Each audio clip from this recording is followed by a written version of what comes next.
We've been doing a lot of work on my Corona knitting machine lately, solving the problems that I have, which are covered in other videos.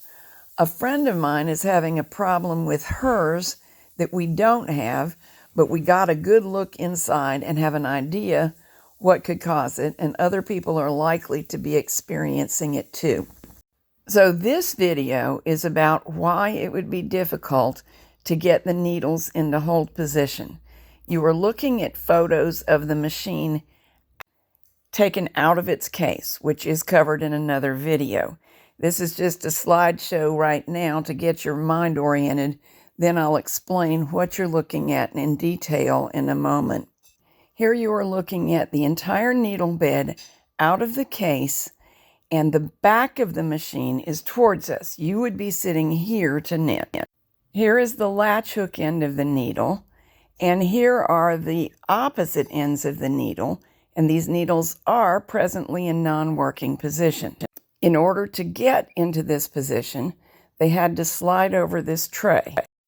Here's a closer look at the tray they're sliding over and sitting on every time they're in non-working position. As we remove needles, crud is coming out of the openings where the needles were.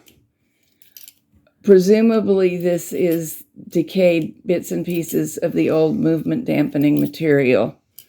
It has the look of decayed sponge, but it's hard to know. Anyway, it's not helping. Removing it is bound to be better, and it's quite easy to get it off of this tray in the back. We'll see what we can do about getting any other that might be still inside the needle openings out. Looking at the machine in the altogether like this, you can easily see how if this tray was in any way warped, it would be problematic to get your needles into the out of work position. But my friend's machine appears to be in pristine condition, so that is probably not the case. However, remember the debris that was coming out of mine even though we'd had it apart to clean before? That's a normal thing to see inside a vintage machine where a sponge or something like it has deteriorated. And when it happens, there's no telling what it will stick to or adhere to. Our educated guess, not having seen my friend's machine, is that the tray has some of that debris in this area. Sometimes that stuff is very sticky, and if it has stuck to the edge, it would make it extremely difficult to push the needle over that steel edge because it's already meant to be a tight fit, but the edge is meant to be smooth. There is another possibility, and that is that even though the machine was in beautiful shape, if it was ever stored in, say, a storage building rather than a heated and air-conditioned building, humidity could have caused a small amount of rust to develop in this area. It is not a disaster if it has, because you can usually steel wool it off, then wipe it down and oil it lightly to prevent any future rust. Where I live, it's a very humid climate, and we see that all the time.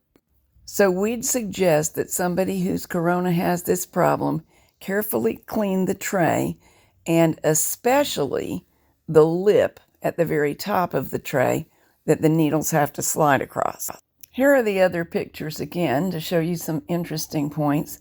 We found this steel fragment inside the bed while cleaning it.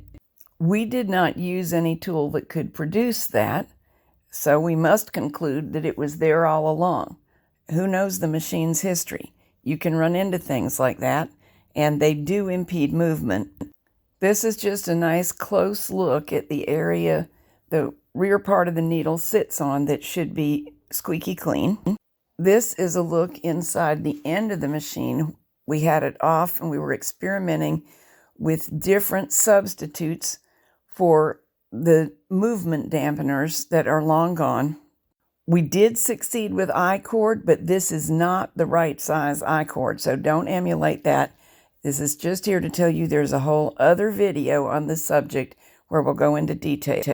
We did find an easy way to change the movement dampener for the needles, which goes here, and that's in another video.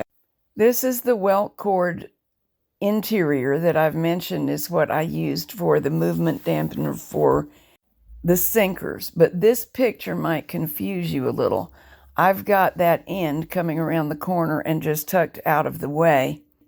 It actually runs the length of the machine under the channel shown here. But again, all that is thoroughly covered in other videos. They'll be out as soon as I can get them edited.